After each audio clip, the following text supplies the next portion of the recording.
अरे भाई, tiffin pack हुआ? सुबह के 9 बज चुके हैं। अभी तक खाना नहीं बना क्या? मुझे ऑफिस भी जाना है। ऑफिस के लिए मुझे लेट हो रहा है। साधना, तुम सुन भी रही हो क्या?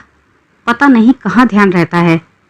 सारा दिन घर में ही तो रहती हो, फिर भी मैनेजमेंट नहीं कर पाती हो। घर का तुम पता नहीं क्या करती रहती हो। हर काम लेट रहता है तुम्हारा। मुझे देखो, मैं कितना कुछ हैंडल करता हूँ। विराज सोफे पर बैठकर न्यूज़ देखता हुआ टिफिन में हो रही देरी की वजह से साधना से नाराज हो रहा था। साधना विराज के लिए रोज तरह तरह का नया नया खाना विराज के लिए बनाने की कोशिश करती थी। अभी भी साधना किचन में विराज का मनपसंद खाना बनाने में लगी हुई थी और साथ ही में उसकी सभी बातों को चुपचाप सुन भी रही थी। वह विराज को नाश्ता करा चुकी थी। ऑफिस जाने में अभी भी आधा घंटा शेष था। थोड़ी देर बाद साधना विराज को लंच बॉक्स पकड़ा देती है। विराज साधना से कहता है, अरे यार, तुम मुझे बहुत लेट करा देती हो। यह तुम्हारा हर दिन का हो गया है।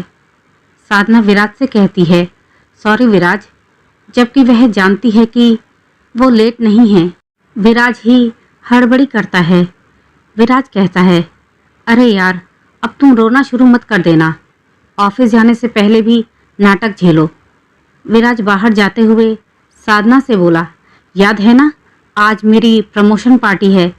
शाम 7 बजे ऑफिस की पार्टी के लिए अच्छे से तैयार हो जाना।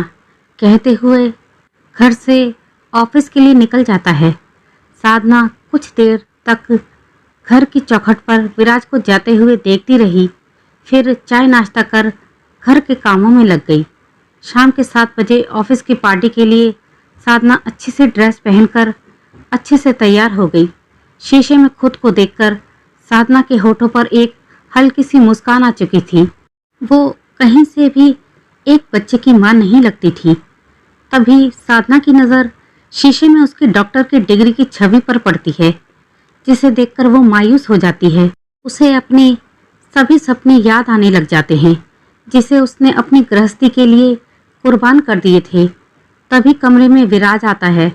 विराज को देखकर साधना मुस्कुराती है, मगर विराज उसकी मुस्कान को अनदेखा कर देता है और साधना के साथ अपनी गाड़ी में पार्टी में शामिल होने के लिए चल पड़ता है।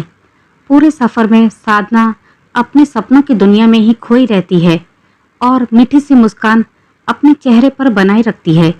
वहीं दूसरी ओर विराज बार बार अपनी घड़ी में समय ही देखता रहता है और सोचता रहता है कि कहीं मुझे पार्टी में शामिल होने के लिए देरी ना हो जाए।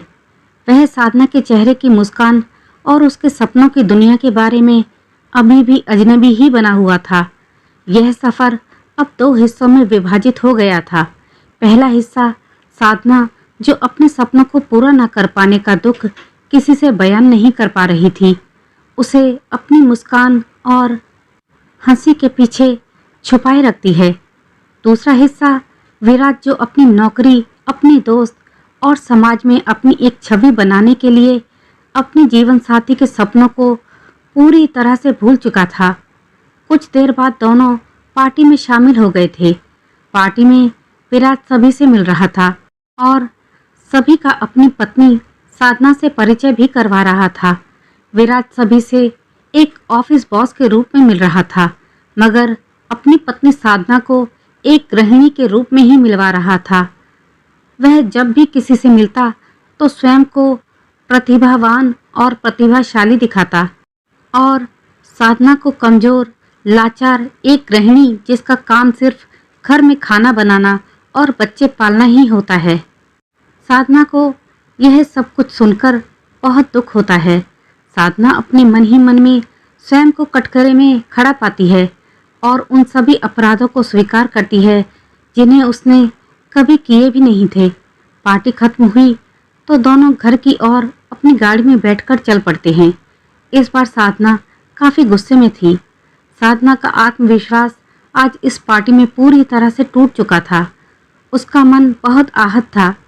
साधना की आंखों में आंसू बस निकलने के लिए एक बहाने की तलाश में थे, पर इस बार वो कठोर हो जाना चाहती थी। बस बहुत हुआ, बहुत बहा लिए अपमान भरे आंसू। घर आकर साधना कपड़े बदलकर बेडरूम में चली गई और विराज कुछ देर तक टेलीविज़न देखता है और फिर सो जाता है। घर में इस प्रकार की खामोशी कोई नई बात नहीं थी, मगर इस बार की खामोशी कुछ अलग थी, क्योंकि इस बार साधना के आत्मसम्मान की नीलामी शहर के बीचों बीच सभी के सामने हुई थी। सुबह की शुरुआत हर रोज़ की तरह ही थी। विराज का साधना पर ब्रेकफास्ट और टिफ़िन के लिए हड़बड़ी में गुस्सा करना और फिर सब कुछ नॉर्मल हो जाना। मगर ब्रेकफास्ट के साथ आज साधना विराज के साथ चाय के लिए बैठी थी और बोली, विराज, तुमसे कुछ कहना है। मैं आज अपनी ज़िंदगी की नई शुरुआत करने जा रही हूँ।